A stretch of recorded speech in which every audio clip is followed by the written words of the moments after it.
Hi friends, welcome to my channel கிறிஸாஸ் kitchen recipe. இன்னைக்கு நாம் அரிசி மாவு வச்சு இன்ஸ்டண்ட்டாக நல்ல மொறுமொறுன்னு செய்யக்கூடிய மினி போண்டா எப்படி பண்ணுறது தான் பார்க்க போகிறோம். இதை செய்யறதுக்கான டைமிங்கும் ரொம்ப கம்மி தான். குறைவான பொருட்களை வச்சே செஞ்சிடலாம்.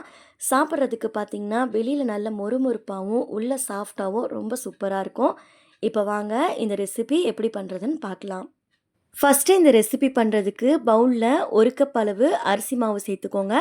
நான் யூஸ் பண்ணியிருக்க கப்போட அளவு 250 ml.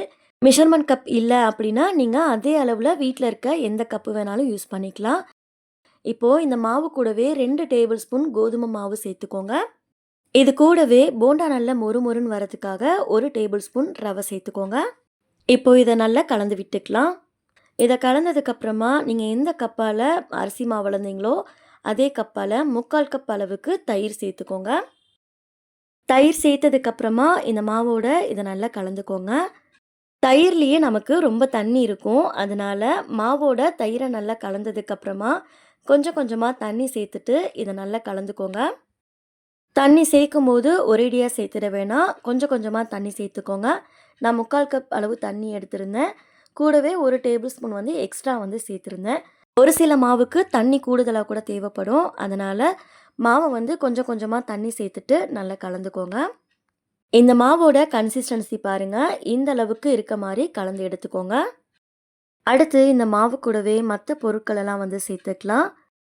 1/2 டீஸ்பூன் ஜீரகம் சேர்த்துக்கோங்க. அடுத்து இது கூடவே 2 டேபிள் ஸ்பூன் இருக்க மாதிரி பொடியாக நறுக்கின வெங்காயம் சேர்த்துக்கோங்க. கூடவே 1/2 டீஸ்பூன் துருவின இஞ்சி சேர்த்துக்கோங்க. 2 பச்சை மிளகாய் சேர்த்துக்கோங்க. கூடவே கொஞ்சமாக பொடியாக நறுக்கின கருவேப்பிலை சேர்த்துக்கோங்க.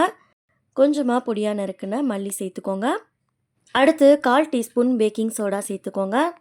இது கூடவே தேவையான அளவுக்கு உப்பு சேர்த்துட்டு இதை நல்லா கலந்து எடுத்துக்கோங்க. இதில் நீங்கள் விருப்பப்பட்டால் கொஞ்சமாக கேரட் கூட துருவிட்டு சேர்த்துக்கோங்க, நல்லாயிருக்கும். இதை நல்லா கலந்ததுக்கப்புறமா ஒரு 10 நிமிஷத்துக்கு இதை மூடி போட்டு மூடி வச்சுட்டு நல்லா ஊற வச்சுக்கோங்க. இப்போ இது நல்லா ஊறட்டும். 10 நிமிஷத்துக்கு அப்புறமா இதை ஓப்பன் பண்ணிக்கோங்க. மாவு பாருங்கள் நல்லா ஊறி வந்திருக்கு. நம்ம சேர்த்துருந்த அரிசி மாவு ரவெல்லாம் நல்லாவே ஊறி வந்திருக்கு.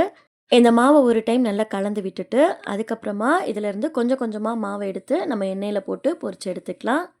போண்டா போடுறதுக்கு முன்னாடி தேவைப்பட்டால் கையில் லேசாக தண்ணி தொட்டுக்கோங்க. அதுக்கப்புறமா கொஞ்சமாக மாவை எடுத்துட்டு டைரெக்டாக நம்ம எண்ணெயில் இது மாதிரி போட்டுக்கலாம். இது மாதிரி போடும்போது போண்டா நமக்கு சீக்கிரமாகவும் வெந்து கிடச்சிடும். அடுத்து நம்ம எண்ணெயில் போண்டாவை ஃப்ரை பண்ணி எடுத்துக்கலாம். கொஞ்சமாக மாவை உள்ளே சேர்த்துக்கோங்க. மேலே எலும்பி வருது பாருங்கள்.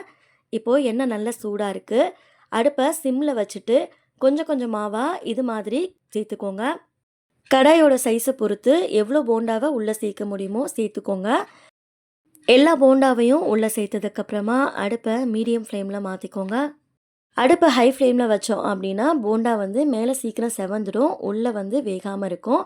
அதனால் மீடியம் ஃப்ளேமில் வச்சுட்டு நல்லா வேக வச்சு எடுத்துக்கோங்க. எல்லா பக்கமும் ஒரே ஈவனாக வெந்து வர மாதிரி அப்பப்போ திருப்பி போட்டுக்கோங்க. போண்டாவோட கலர் நல்ல பொன்னிறமாக வந்ததுக்கப்புறமா வெளியில் எடுத்துடலாம். இப்போ பாருங்கள், போண்டா நல்லா வெந்து அதோட கலருமே மாறி வந்திருக்கு. இப்போ எல்லாத்தையும் நம்ம வெளியில் எடுத்துடலாம். எல்லாத்தையும் வெளியில் எடுத்ததுக்கப்புறமா இதே மாதிரியே பேலன்ஸ் இருக்க மாவுலையும் நம்ம போண்டா போட்டு எடுத்துக்கலாம். இந்த போண்டாக்கு பார்த்திங்கன்னா கார சட்னி, தேங்காய் சட்னிலாம் வச்சு சாப்பிட்றதுக்கு ரொம்ப நல்லாயிருக்கும். நான் பார்த்திங்கன்னா தேங்காய் சட்னியும் மல்லி சட்னியும் ரெடி பண்ணியிருந்தேன். அவ்வளோதான், சுட சுட அரிசி மாவு போண்டா சூப்பராக ரெடி ஆகிடுச்சு. இதை நீங்கள் வீட்டில் ஒரு டைம் ட்ரை பண்ணி பார்த்துட்டு எப்படி வந்ததுன்னு மறக்காமல் உங்களோட ஃபீட்பேக்கை ஷேர் பண்ணிக்கோங்க. நெக்ஸ்ட்டு ஒரு ரெசிபி வீடியோவில் பார்க்கலாம். தேங்க்ஸ் ஃபார் வாட்சிங். பபாய்.